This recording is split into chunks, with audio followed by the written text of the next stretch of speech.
Good afternoon, Abdul. Right, thank you. My name is Abdul Seisay. I'm the IPC practice facilitator in the organization. And today what we're going to do, we're just going to talk about Commode decontamination, or what we also call Commode cleaning. All right, and I'm sure most of us here have seen a Commode, yes? Yes.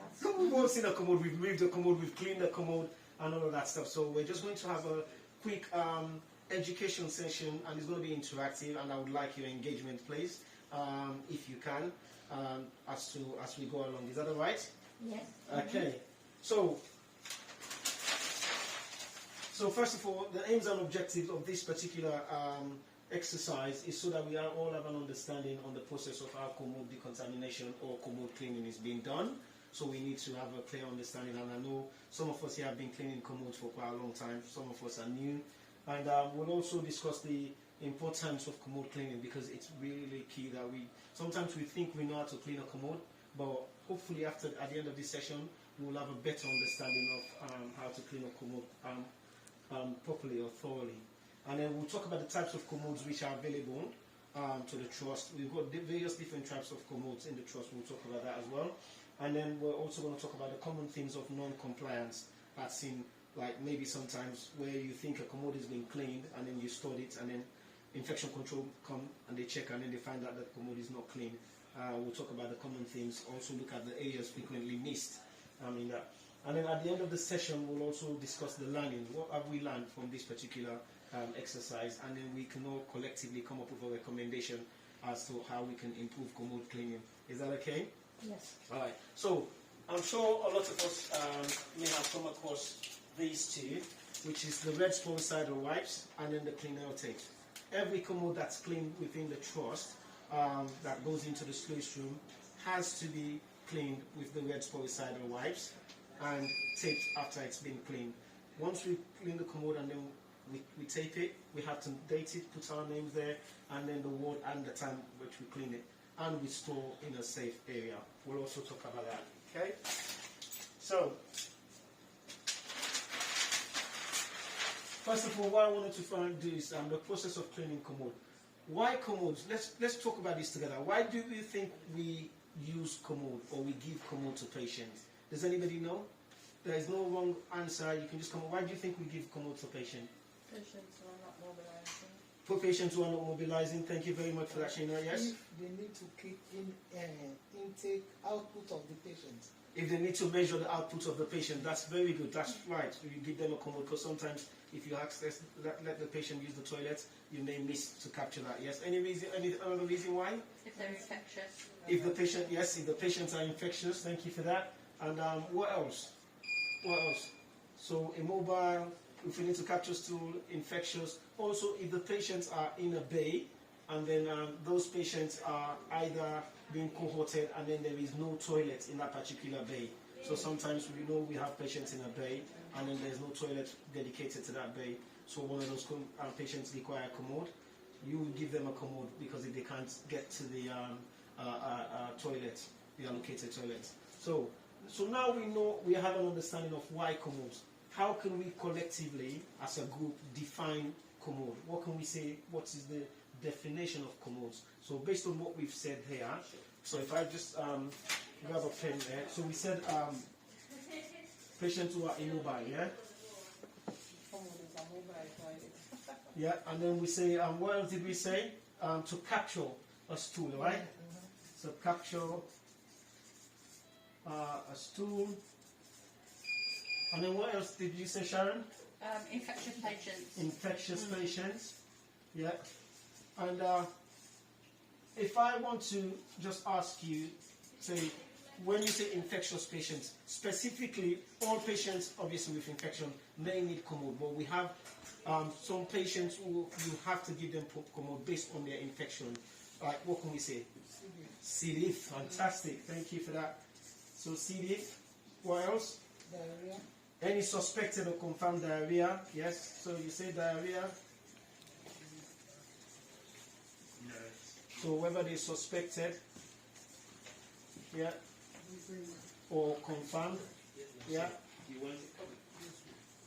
What else? So C. diff, diarrhea, suspected or confirmed. What else? One more. Sometimes if patient says they have GI bleed Yeah. and you want to confirm, you ask them to use. So yeah, patients with GI definitely, and you want to confirm that so you just need to monitor their stool. Okay, and then also norovirus, very important, because if your patient is a norovirus, whether it's a suspected or confirmed norovirus, we definitely need to give those patients Commode. Other infections we can give Commodes as well, but these are priority, especially C. diff. Diarrhea, any diarrhea output, we know we're not going to look into C. diff too much, but from type 5 to 7, we need to be monitoring.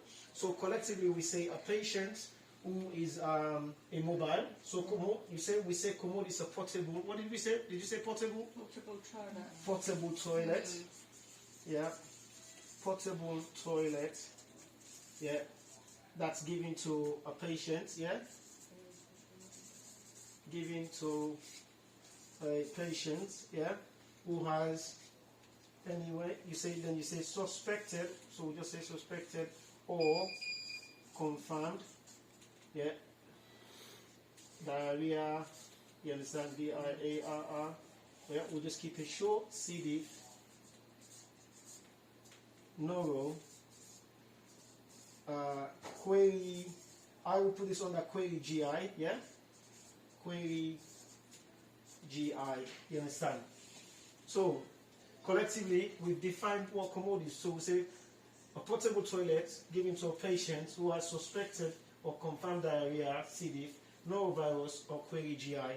These are patients that we can allocate a Commode to, and also bearing in mind if they're in a cohorted bay where there is no toilet. Is that okay? Mm-hmm. Fantastic. So are we clear on that understanding of the definition of what a Commode is? So now, we now know clearly why we give patients Commode. We know we've defined as a group what is Commode, and now the types of Commode used in the toilets, in the trust, I should say. What type of Commode do we use in the trust, and do we know them by their names? There are. I would make it easy. We've got about 4 types of Commodes in this organization. Can anybody tell me the name? I know we've all used to seeing them. Anybody? Any guess? This one's the Roma chair. This one is the Roma chair. Yes, that's the blue one. That's the one most people get to see. And then what else? What else? So that's from the supplier. So Roma chair, right? And then we've got the white one. Does anybody know the white one? We have the bone. Okay, so today you're going to know the name. It's called DBO. Design box out. Okay? Yeah. So the design box out. That's because it's important to know if CQC was to walk in and then they split you, they said, oh, are you HCA? You say yes. Do you think Commode? You say yes. So what's the name of the white Commode? Commode is Commode. I like that. So DBO. We've also got a Commode called James Spencer. Yeah, James Spencer. And that's usually white and black, with a black support back. You see that in some of the medical wards. Okay? And we've got one Commode which has been here before all of these Commodes. And they call them the Vanacare. It's green. You would have seen that in some of the renal wards, because that's where they have them. The Vanacare. The Vanacare Commode. Okay? And then we've got others. Alright? We've got others. So it's important that we get to know the types of suppliers that we have here. But for now, we've standardized to just the Roma chair. That's what the trust is trying to standardize to. Now, we have different types of Commode. Can you tell me the types of Commode? So that's the suppliers, but what types of Commode do we have? Can anybody tell me? We see this one. Just mention DBO now. No, that's the supplier. Okay. In terms of the types of Commode, we've got bariatric Commode. Oh yes, we've got bariatric. Because exactly, the bariatric Commode, yeah? Bariatric Commodes, yeah, okay? Well, it can come in any of those supplies, because the bariatric Commode is for patients that are at least over 300 kilograms, okay? And then we've got the standard size Commode, so the standard size Commode. So those are the 2 types of Commodes which are available to us. And it's important as staff that we know our patients based on their BMIs to allocate them the right type of Commode, because you don't want to have a patient feeling uncomfortable when they use a Commode. Is that okay? So we move on from that. Thank you very much. Let's just get that right page in there. So, we know the types of commode, we know our suppliers. Now, when we clean a commode, every day we clean the commode. Sometimes we're thinking we're in a rush and all of that stuff.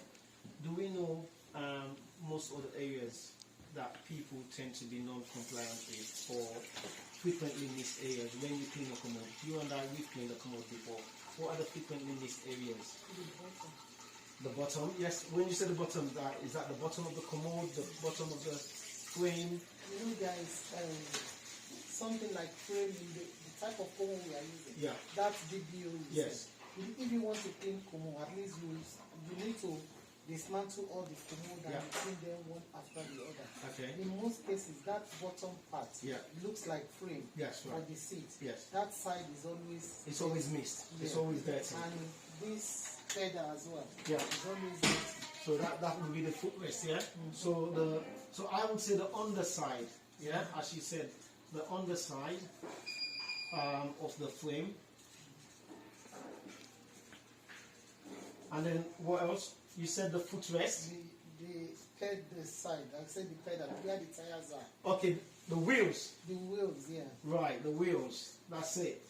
And out of curiosity, why do you think the wheels are often missed? Sometimes if patient sits on the commode, probably they did not sit properly. Yeah. Or they have urge, and before they get to the commode, they are already doing it. So it will definitely go into that side. And then when staff are cleaning it, they tend to miss that area. If they clean just the head, they don't dismantle the commode, they might miss the parts. True. That's very true. If you don't dismantle the commode properly, you will miss some parts. That's good. What else? What other areas do you think we tend to miss? The base, definitely. The base of the... And is that the back? Both back and on the back, yeah. Right, so that's the base, and then including the back and on the side, yeah? There's another important area that's often missed as well when we clean a commode. Can anyone guess? Another area? Anyone guess? Anyone when we clean a commode? Cover bit. Yeah, the seat cover. And why do you think they miss the seat cover? So sometimes they probably put it down and forgot, misplace it, and then when they find it, they just go and put it on. Put it back, exactly. Because you will clean the commode, and when you're taking the commode to the patient, you leave the cover, and then when you come back, you can't find it, and then when you find it, you don't clean it. We have to clean it. Even if we feel that the patient has not had contact with that seat cover, we have to clean that commode seat cover. That is very, very true. Another thing that's also missed, the bedpan holder. Because you know the bedpan holder. So you have the commode, you have the bedpan holder. That's what I call the frame. Yeah. Okay, that comes with the frame. Okay, so excellent. So now, what I'm going to do, I'm going to use the torch. Now that we've all discussed it together, I marked earlier on some areas of the commode which we said. So we said the underside, right? Let me, first of all, if I just work from you so I can get the seat cover, which was mentioned. Right, can you see that? Can we see that there? Because I marked that earlier. Can you see that? So these are areas which can be missed. Can we see that? So that area is clean because I made sure that it was cleaned earlier on today. So I can safely put that there. Then what else? There's another bit which we missed, the armrest. In between the armrest. It might not be in your own DBO commode, but for the Roma chair, it's very, very common. So if you look here, can you see that, the lighting a little bit? Can you see that? Sometimes you have body fluid will be there, and that's often missed. So the armrest is very, very important when we're cleaning the commode, and both sides of the armrest. And then what did we said the underside of the seats, right? Can we see that? And sometimes these are areas that we tend to miss easy as staff. So we get to miss all of those, so we have to be very vigilant when we're doing it. And then we talked about the frame, okay? And then the frame there, I plant one there so that we get to understand that we miss those as well. And then we mentioned what? The footrest, yeah? Can you see that? Sometimes body fluid, you said it, sometimes the patient is in a hurry, they got the hodge, and then the commode is not ready. By the time the commode comes, they're already going. So you tend that body fluid will be there. Another important area, the wheels. Can we see the wheels? Can we see the wheels? Yeah. So, and then finally, sorry, thank you. We've got the backrest. Can you see that? Just on the backrest there. Because why do you think staff do not clean the backrest? There you go. Exactly. Because they feel that the patient has not had direct contact with that area. So they tend to not prioritize it when you're cleaning it. Another thing to bear in mind as well is the handle. Most of the time when we clean the commode, we focus on cleaning this area of the commode and that, and then sometimes this, or we don't clean the top handle. Because it's only me, I handle it. But remember you had gloves, and your gloves were soiled. So when you remove your gloves, you have to clean that handle. So any other body fluid or organisms that would have been present on your glove should be cleaned and disposed of. Is that okay? So thank you for that exercise there. So finally, see, we're moving very well. What learnings have we picked up? What learnings have we picked up? Do we understand from today's session? What learnings? And before we go into the recommendation, what learnings? Because we've gone through it as a team. We know now that the commode, yeah? So we have to dismantle the commode. The commode has to be dismantled. Thank you. That's the big word I was looking for. This, you understand? Dismantle. So we have to dismantle the commode in order to have it cleaned thoroughly. And when we dismantle the commode, do we store the commode as dismantled, or do we clean and then return all the surface parts back together? We have to reassemble it. But sometimes, yeah, if there is space, like HAUs, yeah, they have different compartments for their commodes. Yeah. They don't assemble back. Yeah. They leave them separately. Separately, yes. So those are those people that use the DBO commodes. Yeah, DBO. Yeah. Yeah. So the DBO commodes have got the stand, and then you get the chairs separately. But the reason for reassemble the commode, and this is something that you're going to learn today for those of us who are new, is the commode should always be ready for the patient. Just in case for an emergency. So why are those people now putting theirs? That's because imagine if you're using a DBO commode and then you have the parts there, and then your patients have been calling Boza, and then you got 2 or 3 patients who are having query diarrhea on your ward. How quickly are you going to put those commodes together? So your commode should always be assembled, ready for use. Is that okay? So assemble and ready for use. So that's why I said today we're going to learn something. So even if you go and work in the HAU, you see their commode is not assembled, you can advise. Because if a patient has got query diarrhea, you can advise. Say, this is something I've learned today. Okay? So recommendations. In terms of now we know what we've learned. There's a slightly different. What recommendations can we make? Because it's difficult to store commodes in this organization because we don't have space. So what recommendations can we make? What recommendations can we make? Because you kind of got... So if it is dismantled, that means it is going to take up space. Yeah. So as I said, clean them, reassemble them, yeah, and store them, you know. Yeah, in a safe place. Yeah. You have to clean, assemble, and store in safe area. Okay, so we store in a safe area. Allocated area. Or allocated area. You understand? Yeah. Allocated area. What else? What about the design? You talked about the difficulty in design. Can we come up with an improvement, a better design? Yes. It would be nice. It would be nice. Okay. Yeah, have you got the budget? A nice round one. no corners, just curves. No, so easy to clean, yeah? Mm-hmm. So better design, and easy to clean. Easy to clean. Yeah, because if the design is, the commode is designed better, it'll be easy to clean, isn't it? Mm-hmm. You know, my colleague there said of nice round ones. When you find a round commode, let me know. Finally, what else? What else? There's one more that we can do. Staff should be allocated on each sheet to Check. check the commode if they are clean or. That's the magic word I was looking for. Check. And whose responsibility should it be to check? Everybody. That's the one. So But And if they allocate specific somebody, probably the person is allocated to snooze room that day, is that person's responsibility to check and make sure that the commodes are clean and well given. So daily check, Yeah, but- and that should be done by reason- allocated staff. Yeah. No, but then Yeah. you call it that you have people who allocated. Because who do the cleaning at night, they would eventually, if two persons on the ward, Yeah. they would eventually do that clean.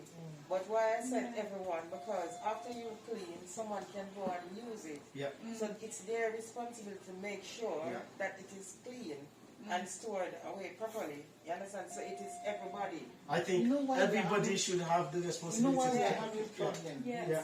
Contaminated commodes. Yeah. You know, in most cases, if relative comes into the ward, we will think they are helping us. Yeah. When this relative give their loved ones, thinking they are helping us, give Yeah. them commode. Yeah. On returning the commode, they are the one that will push the commode to the system. And we are busy with other patients, we don't know what is happening. And But that then gives you the answer and where when she has just said. That means Yeah, that if and when you they- know you give the relative the commode, Yeah. They will, you know, some will go Yeah, they there. will- They will go and get the commode themselves. Yeah. They will give the patient. They will take it back. You know, they don't finish that what they And started that's properly. what China just said. So if anybody can come there and see, that commode. So even if you're scheduled to check that time and you're not on the ward at that time, because she's seen the commode is not in good state, she can take the responsibility to clean the commode and store it as clean. So I said, okay, I have to wait until it's your turn today to check. That would be missed opportunity. And then infection control will come in and do an audit. They said the commode failed. And you're right, it's not even you. It was the patient's relative that went in there. But because it's everybody's responsibility, but then patient relatives are supposed to. yeah, and Right? that's what, Yeah, so no, education. Yeah. So I would say, Yeah. based on that, you understand, based on what you've said, education. So we need to educate the patient's relatives and ourselves. So Yeah, it doesn't that's matter. our job, yeah, no matter When you what come in, no matter how desperate, just look for a nurse Somebody or member, staff staff, member yeah. that can come in and get you the commode so that we are able to monitor when they use, because as you say, we might need that stool sample to review, to check. Okay? So, now we know what we know. We know that we need to dismantle the commode. We know that we need to reassemble it after at the end of it. Always get it ready for use. We've made several recommendations. Thank you for that. And I just want to say, do we have any questions? Any questions for myself on commode cleaning? Feel free. We've worked together as a team. Any questions right now that we might need to do? No? We're fully satisfied with that. I just want to say thank you very much for giving me your time. And remember, commode cleaning or infection prevention control is everybody's responsibility. So if we remember that infection prevention control is everybody's responsibility, the commode is part of infection prevention control. And this is how we can improve compliance. This is how we can reduce transmission from patients to patients, or from staff to patient, or from even patients to staff. So we need to make sure the commode is always clean, stored as clean, and taped. Okay? Thank you very much, and I hope to see you guys soon. Thank you. Thank you, Abdul. And when you do not